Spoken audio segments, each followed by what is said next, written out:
السلام علیکم ناظرین، سلامتی ہو آپ پر جہاں بھی آپ ہوں۔ کیلنڈر پر آج دن میں تاریخ رہی 29 شعبان المعظم، انگریزی تاریخ 22 مارچ ہے۔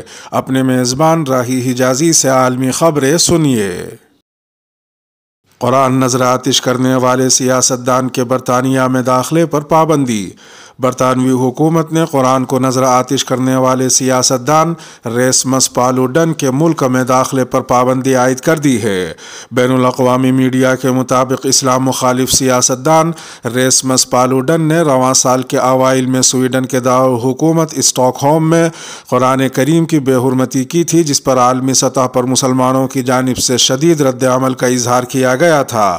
اس کے علاوہ اس گستاخانہ واقعے نے سویڈن اور ترکی کے درمیان سفارتی تعلقات کو بھی کشیدہ کر دیا تھا۔ سویڈن اور ڈنمارک کی شہریت کے حامل اسلام مخالف سیاستدان ریسمس پالوڈن نے بدھ کے روز انگلینڈ میں، جہاں ایک بڑی مسلم کمیونٹی رہائش پذیر ہے، رمضان کے آغاز کے ساتھ ہی قرآن کریم کا ایک نسخہ جلانے کا گستاخانہ وعدہ کیا تھا، جس پر برطانوی حکومت سے پوچھا گیا تھا کہ کیا حکومت اس معاملے میں مداخلت کرے گی یا نہیں، جس کے جواب میں وزیر مملکت برائے سلامتی نے کہا کہ ریسمس پالوڈن کو برطانیہ میں داخلے کی اجازت نہیں دی جائے گی۔ ادھر ایک دوسری خبر میں برطانیہ میں مسجد سے نکلنے والے ایک نمازی شہری کو آگ لگا دی گئی۔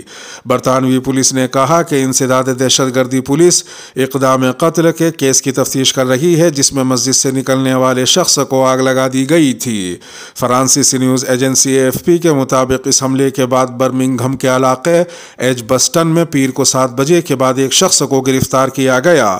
اس سے قبل 27 فروری کی شام کو مغربی لندن میں ایک 82 سالہ نمازی شخص کو مسجد کے باہر آگ لگا دی گئی تھی۔ خیال کیا جا رہا ہے کہ تازہ حملے میں یہ شخص قریبی مسجد سے گھر جا رہا تھا کہ اس پر نامعلوم مواد سے اسپرے کیا گیا، جس کے بعد اس کی جیکٹ کو آگ لگ گئی۔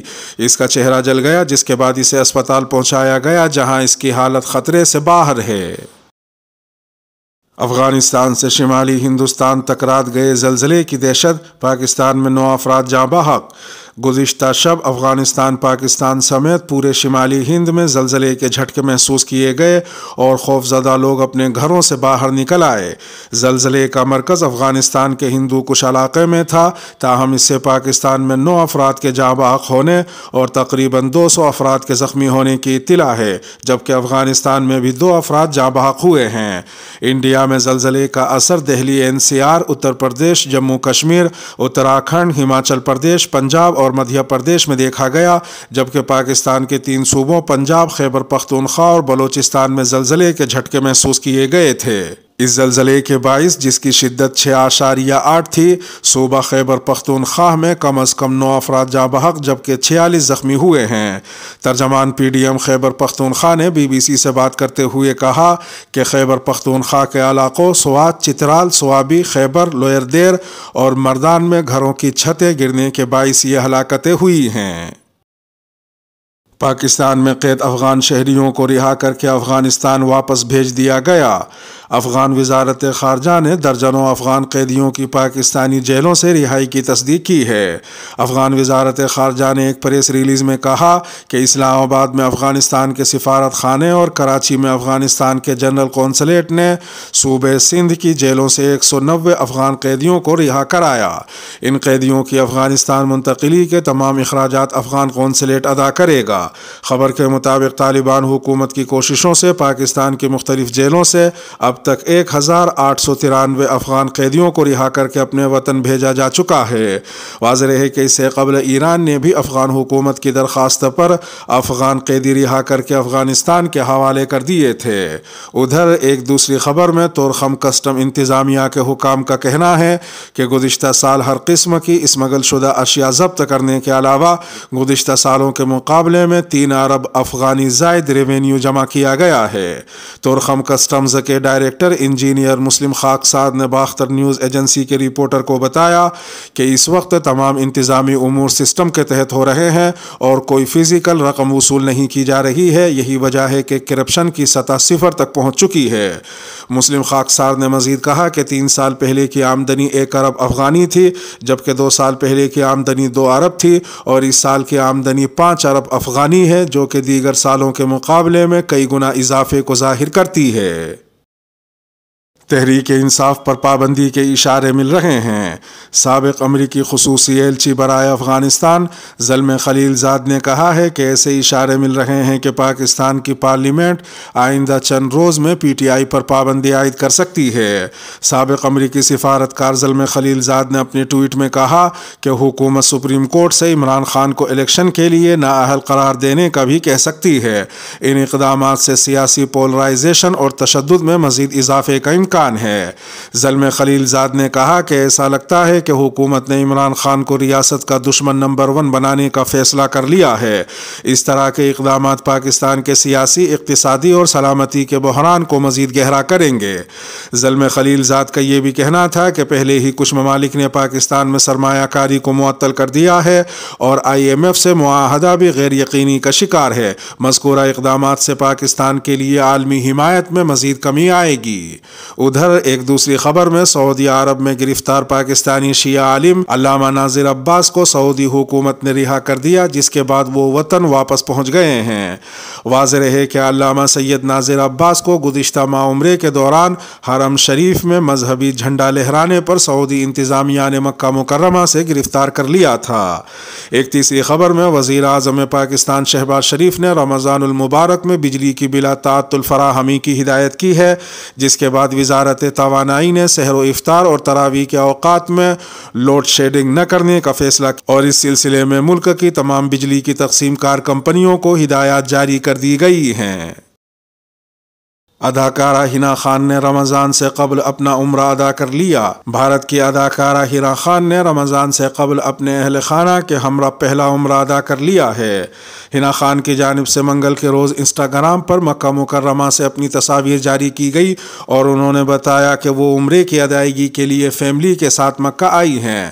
حنا خان نے انسٹاگرام پر ایک ویڈیو جاری کی اور بتایا کہ ان کا پہلا عمرہ مکمل ہو گیا ہے۔ ساتھ ہی اداکارہ نے ان کی دعائیں قبول ہونے کی بھی دعا کی۔ عمرے کی ادائیگی کے دوران حنا خان نے سفر کی بھی کچھ تصاویر اور ویڈیوز انسٹاگرام پر مداحوں کے لیے شیئر کی ہیں۔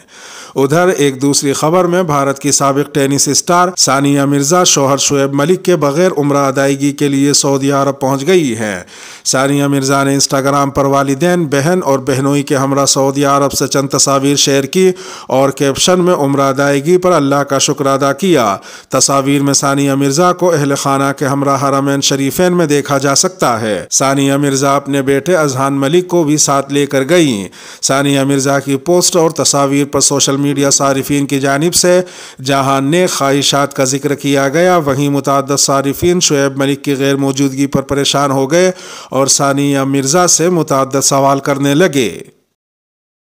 متحدہ عرب امارات نے رمضان سے قبل 1000 سے زیادہ قیدیوں کے لیے کیا معافی کا اعلان۔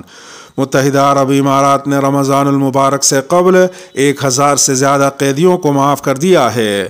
متحدہ عرب امارات کی سرکاری خبر رساں ایجنسی وام نے ایک بیان میں کہا کہ یہ فیصلہ صدر محمد ابن زائد کے انسانی ہمدردی کے اقدامات کا حصہ ہے، جو کہ معافی اور رواداری کی اقدار کی عکاسی کرتا ہے اور معافی یافتہ قیدیوں کو ایک نئی زندگی شروع کرنے اور ان کے گھر والوں کی مصیبتوں کو کم کرنے کا موقع دیتا ہے۔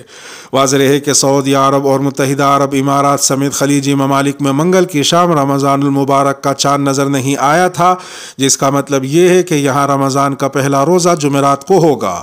ادھر ایک دوسری خبر میں کویت میں تیل کمپنی نے ملک کے مغربی علاقے میں تیل رسنے کے باعث ہنگامی حالت کا اعلان کیا ہے۔ سبق ویب سائٹ کے مطابق کویت کے مغرب میں تیل سپلائی لائن میں خرابی کے باعث یہ رساؤ ہو رہا ہے۔ تیل کمپنی نے کہا کہ تیل رسنے کی وجہ سے سپلائی متاثر نہیں ہوئی، تاہم ماہرین رساؤ کو روکنے کی کوشش کر رہے ہیں۔ تیل کمپنی نے مزید کہا کہ رساؤ کی وجہ سے کوئی شخص زخمی نہیں ہوا اور نہ ہی زہریلی گیس کا اخراج ہوا ہے، جبکہ خطرے والی بھی کوئی بات نہیں ہے۔ ایک تیسری خبر میں سعودی عرب میں مسجد نبوی کی انتظامیہ نے 1 رمضان سے 19 رمضان تک ریاض الجنہ میں نماز کے لیے پرمٹ کے نئے شیڈول کا اعلان کیا ہے، جس کے تحت مرد زائرین کو رات 2:30 بجے سے فجر کی نماز تک اور صبح 11:30 سے عشاء تک کے لیے پرمٹ جاری ہوں ہوں گے۔ انتظامیہ کا کہنا ہے کہ زائر خواتین کو ریاض الجنہ میں داخلے کے پرمٹ نماز فجر کے بعد سے صبح 11 بجے تک اور پھر رات 11 بجے سے 2 بجے تک کے لیے جاری ہوں گے۔ انتظامیہ کا یہ بھی کہنا تھا کہ ریاض الجنہ میں جانے کے لیے زائرین گیٹ نمبر 37 کے سامنے جنوبی صحنوں کے دروازوں سے داخل ہوں گے۔ یوکرین تنازع کے حل کے لیے چین کی تجاویز کو احترام کی نگاہ سے دیکھتے ہیں۔ روسی صدر ولادیمیر پوتین نے کہا ہے کہ وہ یوکرین تنازع کے حل کے لیے چین کی تجاویز کو احترام کی نگاہ سے دیکھتے ہیں اور چینی صدر کے ماسکو کے دورے کے دوران 12 نکاتی چینی منصوبے پر تبادلہ خیال کریں گے۔ واضح ہے کہ چین نے گزشتہ ماہ روس اور یوکرین کے درمیان جاری جنگ کے خاتمے کے لیے ایک منصوبہ جاری کیا تھا جس میں دشمنی ختم کر کے امن مذاکرات کا دوبارہ آغاز شامل ہے۔ بین الاقوامی میڈیا کے مطابق چینی صدر نے اپنے 3 روزہ دورے پر ماسکو پہنچ کر مغرب کو یہ پیغام دیا ہے کہ یوکرین جنگ پر ماسکو کو تنہا کرنے کی ان کی کوششیں ناکام ہو گئی ہیں۔ دوسری جانب واشنگٹن نے چینی صدر کے دورے پر تنقید کرتے ہوئے کہا کہ اس سے ظاہر ہوتا ہے کہ چین روس کو مزید جرائم کرنے کے لیے سفارتی کور فراہم کر رہا ہے۔ ادھر ایک دوسری خبر میں ترک صدر رجب طیب اردوغان کی جانب سے 14 مئی کو ہونے والے انتخابات کے لیے صدارتی امیدوار کی درخواست دائر کر دی گئی ہے۔ دوسری جانب نیو ویلفیئر پارٹی کے رہنما اور سابق وزیر اعظم نجم الدین اربکان کے صاحبزادے ڈاکٹر فاتح اربکان نے اعلان کیا ہے کہ 14 مئی کو ہونے والے انتخابات میں وہ کسی بھی اتحاد میں شامل نہیں ہوں گے بلکہ وہ خود صدارتی امیدوار کے طور پر میدان میں آئیں گے۔ ڈاکٹر فاتح نے بھی انتخابات میں حصہ لینے کے لیے کاغذات نامزدگی جمع کروا دیے ہیں۔ ایک تیسری خبر میں IMF نے کئی ماہ سے بدترین معاشی بحران کے شکار سری لنکا کے لیے $3 ارب قرض کی منظوری دے دی ہے۔ دوسری جانب سری لنکا کی حکومت نے IMF کی شرائط پوری کرتے ہوئے ٹیکس کو 2 گنا کر دیا ہے جبکہ توانائی کی قیمتوں میں 3 گنا اضافہ کیا گیا ہے۔ اس کے علاوہ سبسڈی بھی کم کر دی گئی ہے۔